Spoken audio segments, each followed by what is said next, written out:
Moja kutoka hapa. Huyu ni mwenyeji wa maeneo haya. Mheshimiwa mgeni rasmi, hiyo tunazungumzia mchango wa baba wa taifa na maono yake katika maendeleo ya vijijini. Sasa mimi ni mkurugenzi mtendaji wa shirika la reli, tazungumza yanayofanana na kireli. Mheshimiwa mgeni rasmi, kama unavyojua reli yetu ya kati, reli ya Tazara vile vile lazima tukumbuke katika hilo, ilijengwa na wakoloni. Tunazungumzia zaidi ya miaka 120 iliyopita. Lakini wakati wakoloni wanajenga ile reli, hawakujenga kwa ajili ya maendeleo ya wananchi. Walijenga hasa kuhakikisha wanaweza kusafirisha ile malighafi kutoka mashamba kama ni katani iende bandari ya Tanga au Dar es Salaam kwa ajili ya kupeleka kwa maendeleo yao.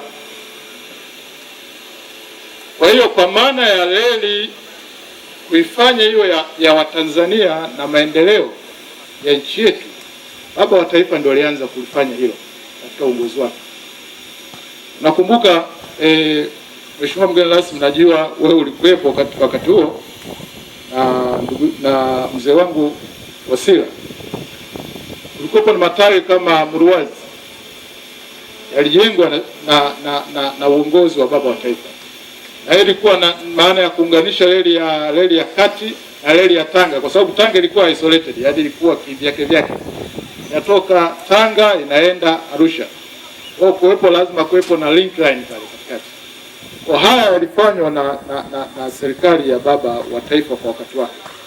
Lakini vile vile utakumbuka kwamba tulikuwa na tawi la Kilosa, kutoka Kilosa kwenda Mikumi kwa ajili ya kuunganisha Tazara inapotoka Zambia kwenda South Africa.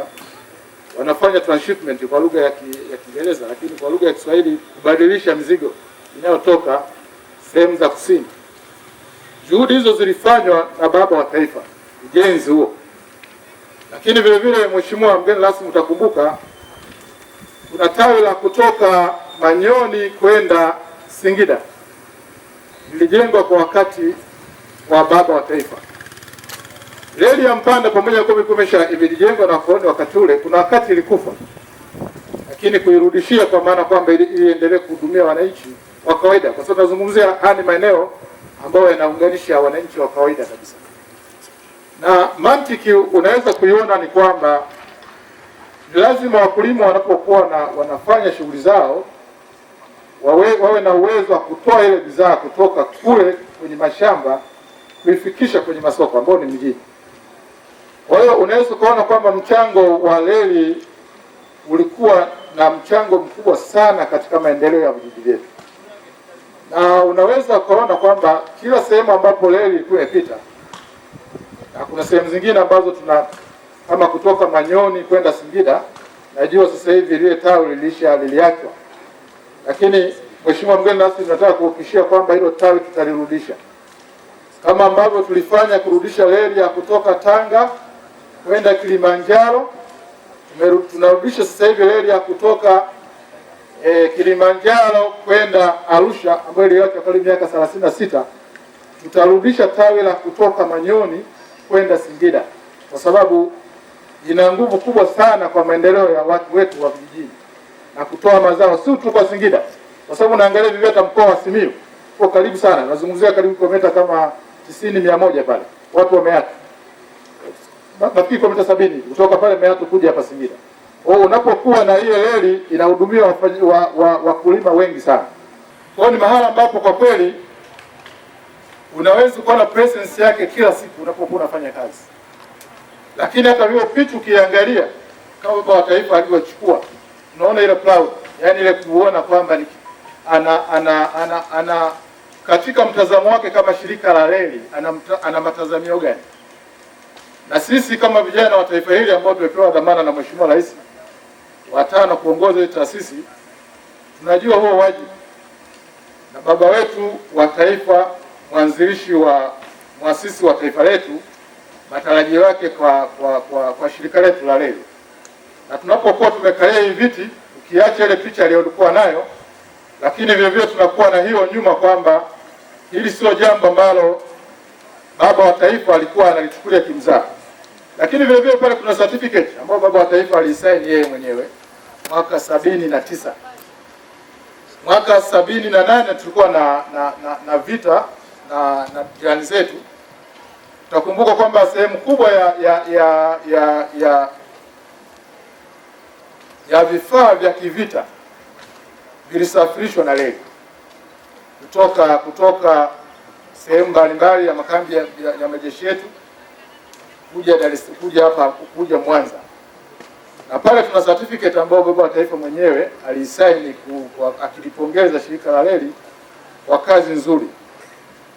Kwa Mheshimiwa mgeni rasmi, tunatambua huo uzito, na tunapopata wakati wa kuja katika sehemu kama hizi, na sisi tunafikiri kwamba tuzungumze kama shirika na kutambua presence ya baba wa taifa ya kila siku katika maisha yetu. Baba wa taifa alishawahi kusema kwamba, na bahati nzuri wakati nazungumza hii bado nilishuhudia mimi, ingawa nilikuwa kwenye video, kwamba mawazo makubwa hayafi na yanakuwa na tabia ya kuendelea kuishi na kuendelea kukua. Kwa tunayaishi mawazo ya baba wa taifa, na kama mwenyekiti wangu wa vijana aliyosema, kusema tu tunakuja tunamkumbuka katika hivi maazimisho, nafikiri haitoshi. Tunatakiwa tuishi, na kuishi ni kwamba kama mtu ni mfanyabiashara, basi ufanye biashara kwa maslahi ya taifa. Na kama wewe kama sisi ambao tumethaminiwa na tumepewa dhamana na Mheshimiwa Rais kwa niaba ya watu milioni 58 sasa hivi katika taifa letu, basi hizi taasisi tuziongoze kwa uadilifu wa hali ya juu. Taifa linaleta zaidi ya trilioni 7, mapesa mengi sana, ni sehemu kubwa sana ya bajeti yetu. Yakianza kutokea mambo ya ajabu ya rushwa ya nini, inaleta mtikisiko mkubwa kwenye taifa.